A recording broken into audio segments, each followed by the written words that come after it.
하나님 아버지 감사합니다. 하나님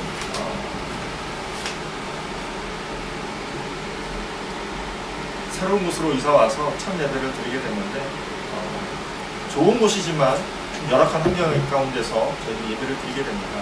날씨도 더운데 에어컨 나오지 않고 선풍기 하나에 의지해서 예배를 드리게 됩니다. 이런 열악한 환경 가운데서도 함께 예배를 드리는데 하나님 열악한 환경일수록 하나님의 크신 은혜가 더할 수 있기를 간절히 간구합니다. 하나님 은혜를 더하여 주시옵소서. 감사드리며 살아계신 예수 그리스도의 이름으로 기도드렸습니다. 오늘 말씀은 예수님께서 부활승천 하시고 나서 그리고 제자들이 모였어요. 마가의 다락방 모여서 막상 가서 성지순례 가서 마가의 다락방 하면은 여기 이렇게 조그만 여기 창고 같은 다락방이 있는데 우리나라 정서로는 이제 그런 게 맞는데 성경에 나오는 다락방은 그런 다락방이 아니에요. 한 몇 명 정도 됐죠? 500명. 호텔 결혼 연회장 생각하면 돼요. 그죠? 예. 몇 명 정도 다락방이 수용할까요? 아니라 500명을 들어가요. 네, 그렇죠. 처음에 500명은. 예배자가 500명이 들어갔잖아. 네. 그러니까 가고 120명이 성령을 받아가지고 네. 맞아요. 그 말 넓다는 거지. 이제 굉장히 가서 보니까 천장도 한 2층에서 3층 높이에요. 굉장히 이제 돌로 된. 그러니까 그만큼 마가가 잘 살았다 못 살았다? 잘 살았다. 잘 살았다. 대저택. 대저택이죠. 그래서 그 대저택 위에서 거기서 150명, 120명에서 150명이 이쪽 인원들이 함께 모여서 예배를 드렸죠. 기도회를 하는 가운데서 성령께서 임하시고 그 성령께서 임하시는 가운데서 오늘 말씀이 나옵니다. 뭔가 성령이 임하시면 저희가 권능을 받고 예루살렘과 온누대와 사마리아와 땅끝까지 들어 내 증인입니다. 결과적으로 하나님을 믿고 우리가 성령이 임하는 그 증거가 뭐예요? 복음을 증거해야 됩니다. 하나님께서 성령을 보내주셨어요. 성령을 보내주시는데 그 성령을 받은 가운데 주의 도를, 주의 복음을 증거하는 것이 아니겠습니까? 제가 오늘 이 말씀을 가지고 설교를 하려고 하기보다 간증과 큐티 차원에서의 그 설명을 좀 해드리려고 합니다. 제가 신대원 신학부죠. 신학교를 재학 2학년 때쯤 재학 중일 때 제가 이제 과대가 되었고 그 과대가 되는 가운데서 제가 이제 학교 홍보대사로 활동을 했었어요. 홍보대사를 하는 가운데서 우연히 이제 한 두세 분의 전도사님이 저하고 식사를 하자고 해서 식사를 하는 가운데서 전도사들이 전도를 잘 안 한다고 해가지고 그게 이제 도전이 돼서 전도를 같이 했으면 좋겠다라는 이제 그런 의견들이 모아져서 시작이 되었습니다.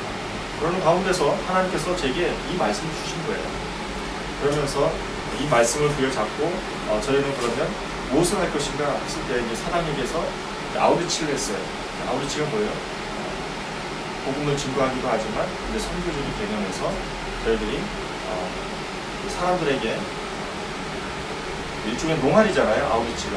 그래서 봉사와 섬김, 헌신을 하면 좋겠다 해서 무상에서 함께 손잡고 기도하고 은혜 받고 복음 증거하고 그런 시작점이 있었습니다. 그러다가 변화가 한번 왔어요. 전도를 열심히 하는데 어느 날 갑자기 우리가 사당역에서 좀 안정되게 전도할 수 없을까라는 이제 생각이 들었는데 하나님께서 부족한 저를 통해서 사당역에 있는 역장님을 만나게 하셨어요. 당시 사당역 역장님이 지금은 2호선하고 4호선이 구별되어 있지만 2호선하고 4호선이 통합 역장이 있었어요. 그래서 그 역장님을 만나가지고 만난 것도 아니죠. 제가 갔더니 그 직원이 갑자기 역장님을 소개해주고 역장님이 갑자기 저보고 자기 방에 들어오라고 그래가지고 그 방에 들어갔더니 봉사를 할래 말래 해서 한번 해보겠다고. 그리고 뒤로 돌아왔는데 우리 전도사님들이 다 뒤집어졌어요. 공부를 안 하고 어떻게 전도를 할 수 있는가. 학생이 공부를 해야지. 학기 중에 그렇다, 방학 중에는 그렇게 할 수 있어도 학기 중에 어떻게 공부 안 하고 전도할 수 있느냐, 그런 벽에 제가 부딪혔어요. 그때 제가 어떻게 했을까요?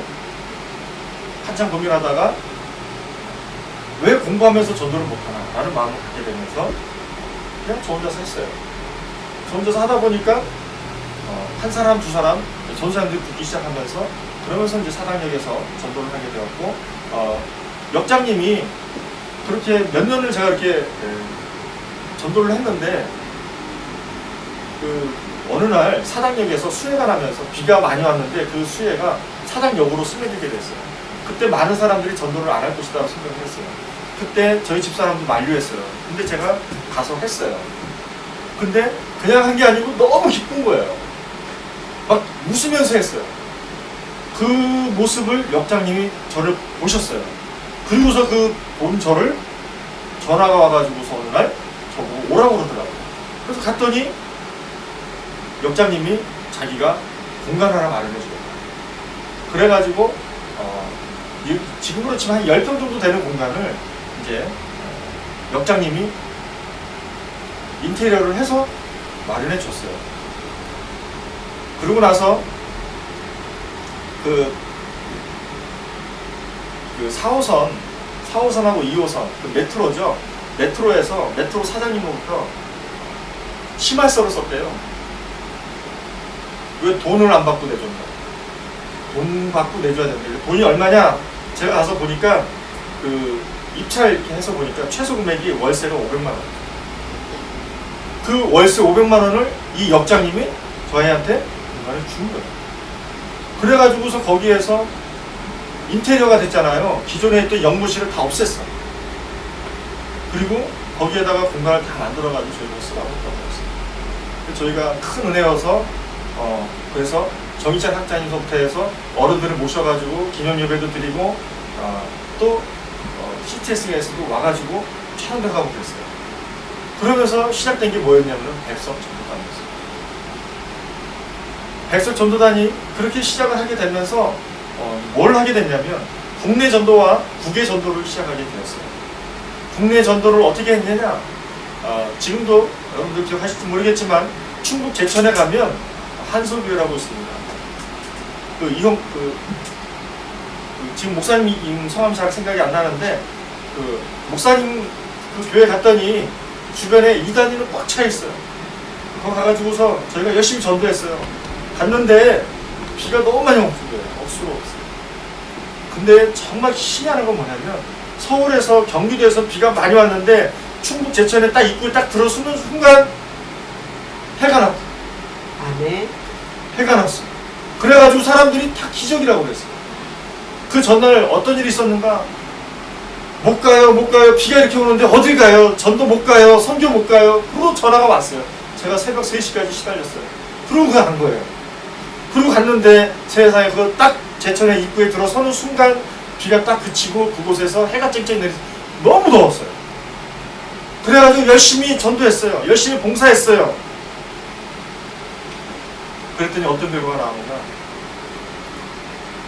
그 교회가 영적으로 굉장히 침체됐었는데 목사님도 은혜를 받고 오시고 성도님도 은혜 받고 오시고 그러면서 그 성도님들이 큰 위로를 받게 되었어요. 저희를 통해서.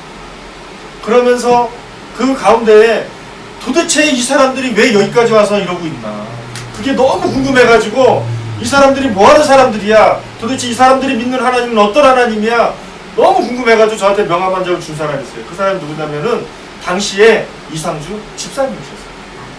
그 이상주 집사님이 저한테 와가지고서 여러저러 얘기하다가 그냥 그러느냐고 말았어요. 그런데 그 이후로 어떤 일이 생겼는가? 이상주 집사님이 나중에 저희 신학교에 공부하러 왔어요. 하나님 만나겠다고. 아멘. 그리고 나중에 어떻게 됐냐면은 신대원에 갔어요. 신대원에 가가지고 선교사가 되겠다고 헌신하고 지금 어디 가 계세요? 우간다, 아프리카에 가서 선교하고. 그럼 거기서 끝나는가?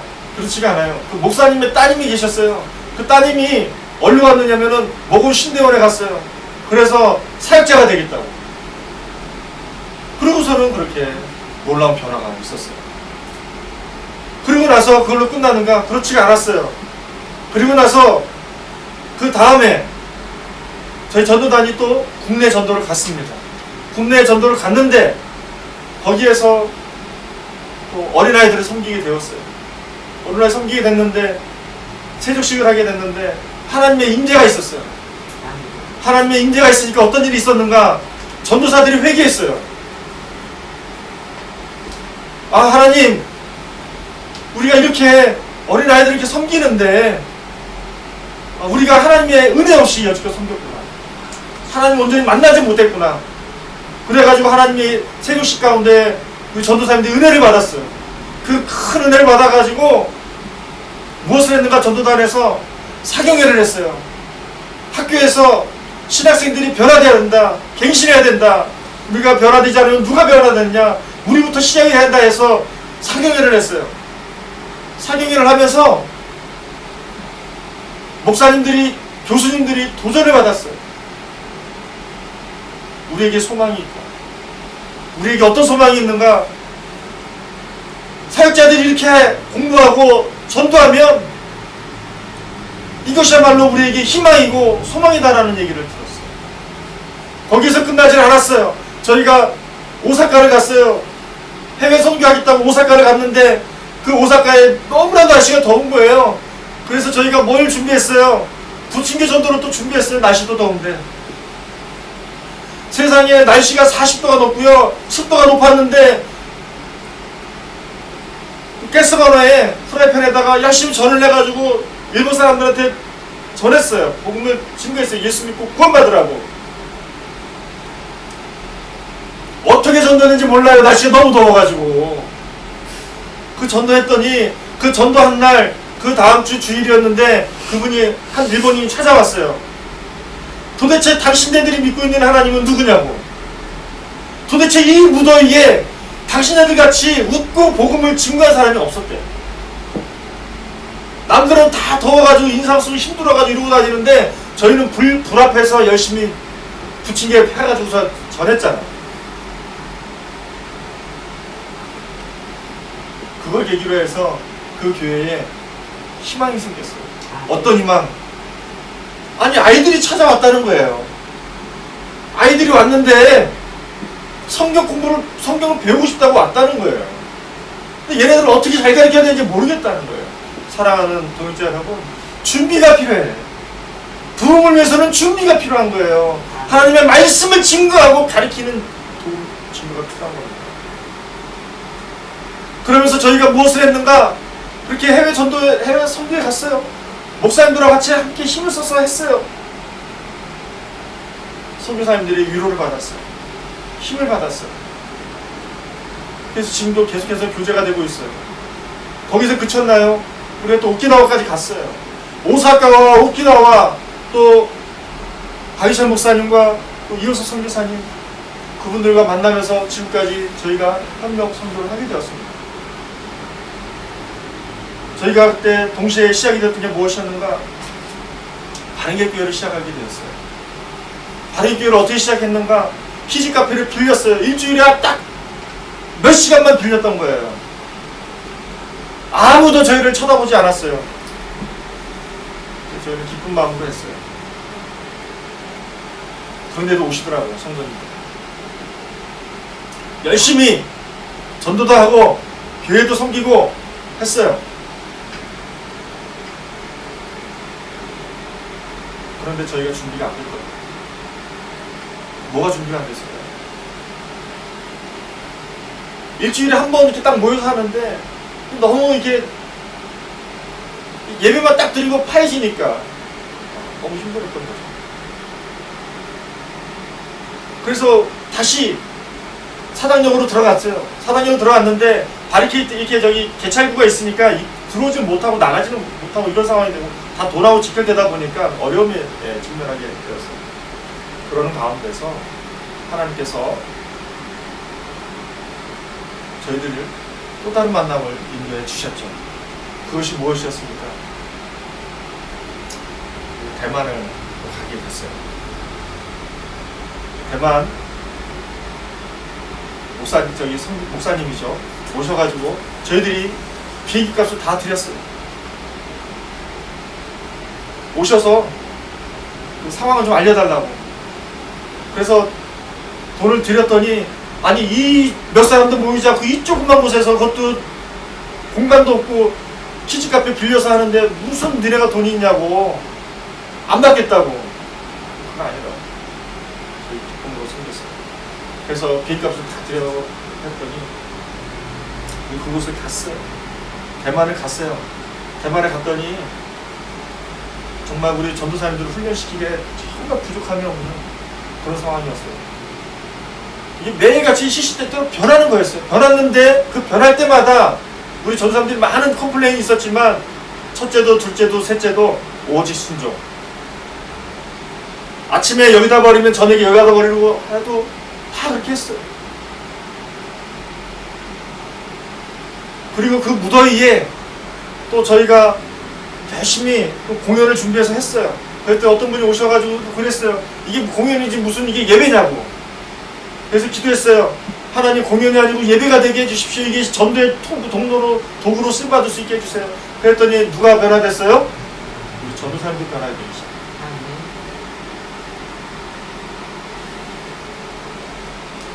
그리고 바리기교회가 정리가 되고 하나님께서 다시 저희들에게 말씀을 주셨어요. 어떤 말씀? 사사기 6장 말씀을 통해서 기도원 300용사라는 저희들이 메시지를 주셨고 이 메시지를 통해서 아니 하나님 이게 도대체 뭐예요? 언제까지 우리가 신학생들을 대상으로 해서 이렇게 맨날 이런 사역을 해야 됩니까? 라고 저는 의구심이 있었어요. 그러는 가운데서 정말 기가 막히게 하나님께서 다시 오키나와 선교를 통해서 전도단의 선교센터라는 걸 바탕으로 해서 그러면서 바리기교회가 다시 세워지게 되었던 것입니다. 그게 언제쯤 얘기예요? 1년 6개월 전의 얘기예요.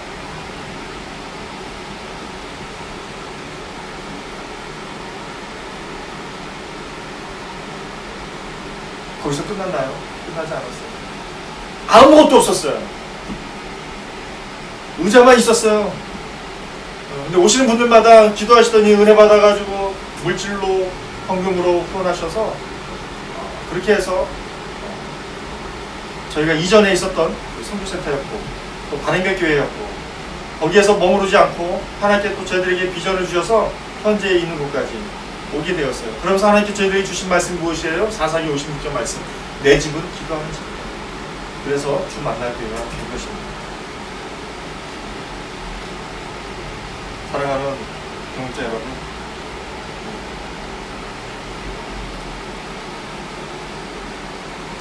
주만나교회에서 주만나교회 이전에 세 가지의 변곡점이 있었어요. 첫째, 사도행전 2.8절 말씀을 통해서 백서 전도단을 통해서 또 바리교회를 통해서 양립이 되면서 로컬 처치와 파랄 처치가 같이 갔던 거였어요. 그랬을 때 하나님께서 놀라운 역사가 있었습니다. 그리고 나서 다시 기도원 300용사를 통해서 백서 전도단 선교센터와 바리교회가 양립이 되면서 저기까지 왔습니다. 그러면서 이곳에 다시 왔을 때에 하나님께서 저희들에게 주시고자 하는 말씀은 무엇이죠? 첫째도 둘째도 셋째도 뭐예요?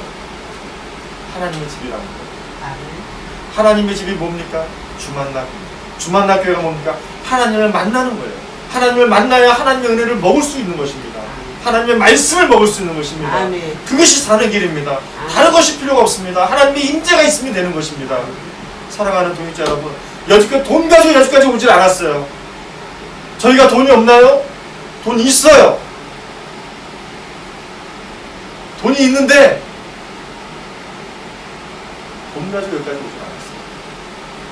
계속해서 하나님의 말씀을 순종하면서 여기까지 왔을 때 믿음의 참여자들이 왔어요. 믿음의 참여자들뿐만이 아니라 마음을 함께하고 기도를 함께하고 예배를 하면서 여기까지 세워지게 된 것입니다.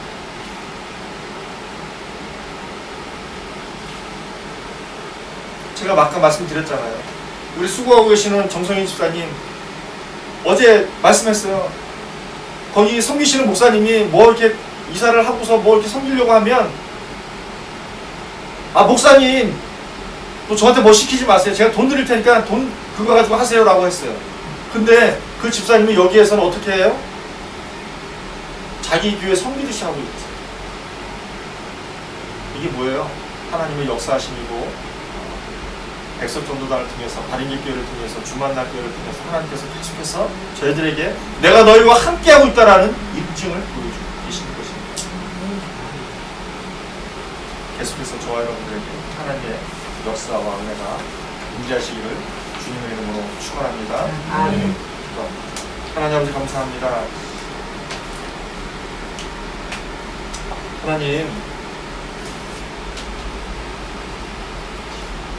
하나님께서 저희와 함께 하셨습니다. 하나님 백석 전도단사부터 주만나교회까지 하나님이 함께 하셨고 하나님이 하신 것입니다. 하나님이 하신 역사가 너무나도 많고 너무나도 큽니다. 이러한 것들을 저희들이 잊고 살았습니다. 이제는 잊지 않게 하여 주시옵소서. 잊지 않게 하여 주시옵소서. 주의 말씀을 가슴에 새기고 주의 은혜를 잊지 않는 하나님의 귀한 불자들이 될 수 있도록 인도하여 주시옵소서. 하나님, 그래서 저희들이 입술 가운데 하나님이 어디 계시냐고, 하나님 입증해달라고 이런 얘기가 나오지 않는 은혜가 우리 가운데 있게 하여 주시옵소서. 감사드리며 살아계신 예수 그리스도의 이름으로 기도드렸습니다.